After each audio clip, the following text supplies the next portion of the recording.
Alors, je voulais qu'on aborde un autre problème dont on a parlé. En plus de cette situation extrêmement tendue du côté de la médecine générale dans les hôpitaux, il y a ce problème de pénurie de médicaments, de l'amoxicilline notamment, le paracétamol. Dans les pharmacies, de nombreux médicaments manquent à l'appel. Comment expliquer cette pénurie? Élément de réponse avec Adélaïde Malavou. Depuis plusieurs semaines, un médicament se fait rare dans les pharmacies, l'amoxicilline. Loin d'être un cas isolé, d'autres références sont concernées par cette pénurie, comme le paracétamol, les sirops antitussifs et même la ventoline.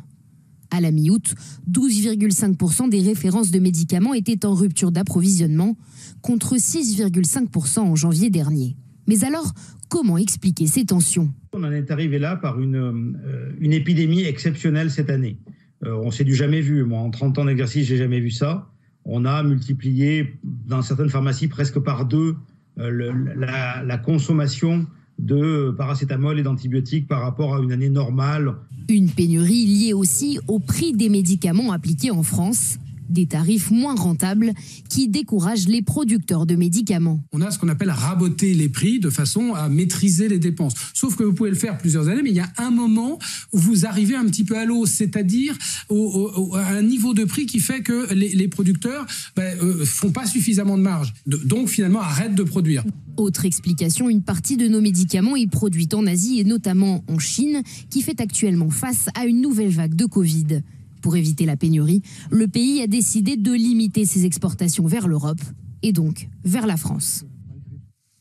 Pierre-Olivier Variot, bonsoir. Merci beaucoup d'être avec nous. Vous êtes président de l'Union des syndicats de pharmaciens d'officine. Merci pour votre patience. Donc on a parlé de l'amoxicilline, du paracétamol. Quels sont les médicaments qui sont touchés par cette pénurie en ce moment ? Alors, merci, oui, il y a une pénurie sur énormément de médicaments, ça a été dit dans votre reportage. On a presque doublé les molécules en rupture, entre 6 et 12% de rupture. On a de tout aujourd'hui en rupture. On a des anticancéreux, des insulines, des antidiabétiques oraux, des antidouleurs, des antihypertenseurs. Toutes les molécules sont en tension régulièrement. C'est l'une, c'est l'autre, ça revient, ça repart. Bien sûr, on a mis en lumière aujourd'hui le paracétamol et puis l'amoxicilline parce que c'est un peu emblématique. Ce sont 2 médicaments qui sont beaucoup prescrits et pour lesquels c'est plus que des tensions d'approvisionnement, c'est des ruptures. Quand on reçoit 5 ou 6 flacons de paracétamol en suspension buvable pour les enfants pendant une semaine, alors qu'on en passe une vingtaine de flacons, qu'on en dispense une vingtaine de flacons par semaine, c'est juste pas tenable. Et on a évoqué quelques pistes pour expliquer pourquoi il y a cette pénurie. C'est notamment le problème des médicaments qui seraient trop chers en France. Non, pas assez cher, trop peu cher, pas assez cher en France. Oui, quand un industriel produit, il a meilleur temps de vendre le médicament dans un autre pays d'Europe où le médicament est plus cher qu'en France. C'est une question de rentabilité. Et nous, on demande qu'il y ait une transparence sur les flux. L'industriel produit un certain nombre de médicaments. Il doit y avoir un quota pour la France. Ce quota doit être respecté. Ça doit être mis en lumière s'il y a des médicaments qui disparaissent, qui s'évaporent, qui partent ailleurs.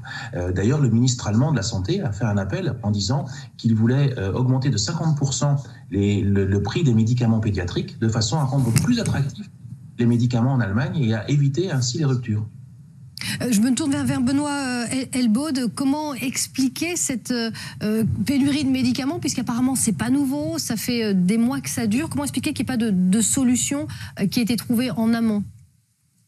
Alors, l'explication vient, comme vos invités l'ont dit, c'est la triple épidémie avec une consommation importante liée avec une épidémie importante aujourd'hui. Après, ce n'est pas du rôle des agences régionales de santé de discuter avec les industriels qui fournissent ces médicaments. C'est le rôle de l'État, de l'Agence nationale de la sécurité du médicament et de l'assurance maladie. Donc, j'ai pas obligatoirement de réponse à vous apporter sur ces négociations, sauf quand même à vous dire que la France est quand même un marché intéressant pour ces industriels parce que même si les médicaments sont peu chers, la plupart des patients sont solvabilisés par l'assurance maladie et l'État pour acheter ces médicaments. Vous savez qu'on est quand même un pays qui consomme beaucoup de médicaments qui sont liés aussi au système de remboursement. Donc je pense que la problématique est complexe. Il faut voir ce que ça va donner dans les semaines à venir et je ne doute pas que des négociations soient mises en place. Alors c'est plus facile quand on a des médicaments qui sont faits par des laboratoires et qui sont en gros dans un marché concurrentiel. C'est vrai que quand on a certains médicaments médicaments qui font l'objet que d'un seul fournisseur, là c'est un peu plus compliqué. Ce qui s'était passé, rappelez-vous, à l'époque au début des vaccins. Mais je pense qu'aujourd'hui les industriels ont tout intérêt à ne pas négliger le marché français.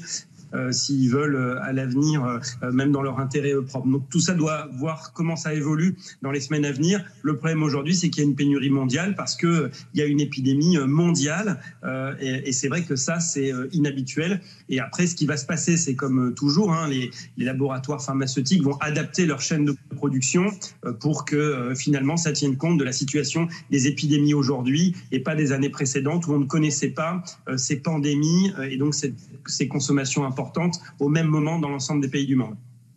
Anne Sénéquier, alors c'est effectivement un phénomène qui n'est pas nouveau, mais c'est vrai que là, tout le monde s'en rend compte parce que ça touche les antibiotiques, notamment les paracétamol pour les enfants. Beaucoup d'entre nous se sont retrouvés à la pharmacie avec plus rien à donner, où il faut faire 5 pharmacies pour trouver un antidouleur pour enfants. Plus rien à donner comme on a l'habitude de donner. On sait qu'un enfant de 2 ans en crise, si on lui donne un Doliprane en petits granulés, ça va moins lui plaire. Ce qui est important, et c'est pourquoi on le voit aujourd'hui, c'est que ça touche tous les facteurs qui amènent justement à la disponibilité de la boîte en pharmacie, que ce soit en officine ou que ce soit à l'hôpital. Et il y a effectivement le facteur économique qu'on ne va pas nier, mais il y a aussi effectivement cette épidémie, la triple épidémie aujourd'hui, qui est une consommation majeure en France, mais partout dans le monde. C'est le cas en Asie aussi. L'épidémie aussi qui cet été a empêché de refaire les stocks finalement d'hiver.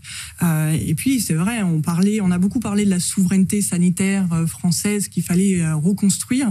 Je pense qu'à l'époque c'était de toute façon une erreur de penser souveraineté sanitaire française au niveau national. Le prix serait tellement important qu'on n'aurait pas la capacité de faire 10% des médicaments qu'on aurait besoin, mais peut-être de penser une souveraineté sanitaire européenne et de ne pas dépendre justement, comme c'est le cas encore aujourd'hui, des molécules et des principes actifs qui sont jusqu'à 80%, voire parfois à 100% dans une usine, qu'elle soit en Chine ou en Inde. Et aujourd'hui, justement, avec la Covid en Chine, ils ont la même réaction que l'ont eu tous les pays du monde pendant cette pandémie. À partir du moment où on est touché, on va fermer potentiellement les exportations vers l'extérieur et on va assurer l'acheminement des médicaments chez soi. D'ailleurs, ils sont aussi en pénurie, d'ailleurs, en Chine actuellement, sur le paracétamol et surtout l'Indo-Pacifique, d'ailleurs.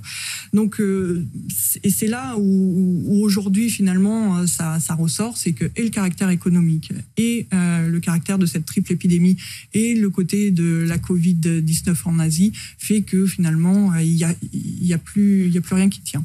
Pierre-Olivier Warlot, est-ce que vous avez un peu de visibilité sur les stocks, sur quand est-ce que des stocks vont vous parvenir ou vous êtes complètement dans le flou ? On nous a dit que des stocks allaient nous parvenir en paracétamol sur la fin du mois de décembre, donc c'est en ce moment, c'est immédiatement. Ça allait s'améliorer en janvier. Pour l'amoxicilline, on nous parle d'un retour pour le mois de février-mars. Donc ce sera un peu plus long. Mais pour rebondir sur ce qui a été dit, effectivement, la triple épidémie est un facteur qui aggrave tout ça. Mais si on parle uniquement de l'antibiotique, il serait vraiment bien qu'on puisse être un peu, comme il y a des sentinelles sur certaines épidémies, que les pharmaciens puissent être sentinelles sur la maladie Covid, la grippe et puis la bronchiolite, avec des tests qui nous permettraient de savoir ce qu'a le patient, de l'objectiver, et puis derrière, comme on le fait pour la Covid, comme on l'a fait durant la crise, et ainsi d'éviter des prescriptions d'antibiotiques qui seraient à tort. Parce que quand aujourd'hui le médecin voit le patient, il ne sait pas forcément quelle est sa pathologie, et il dit on va donner un antibiotique pour couvrir au cas où. Et il a raison, il se couvre. Mais si on pouvait objectiver chez un enfant que ce soit plus une bronchiolite ou une grippe, et chez un adulte grippe Covid, on pourrait éviter des prescriptions d'antibiotiques qui, à mon avis, ne servira à rien. Il y a d'autres choses qui pourraient être faites aussi, comme des dosages de molécules qui sont produites dans le sang quand il y a une inflammation et qui permettent de diagnostiquer une différence entre une maladie infectieuse virale ou infectieuse bactérienne. Ils ont fait ça aux Pays-Bas, ils ont diminué considérablement la consommation d'antibiotiques. Je pense qu'un bon usage de l'antibiotique irait dans le sens de l'économie.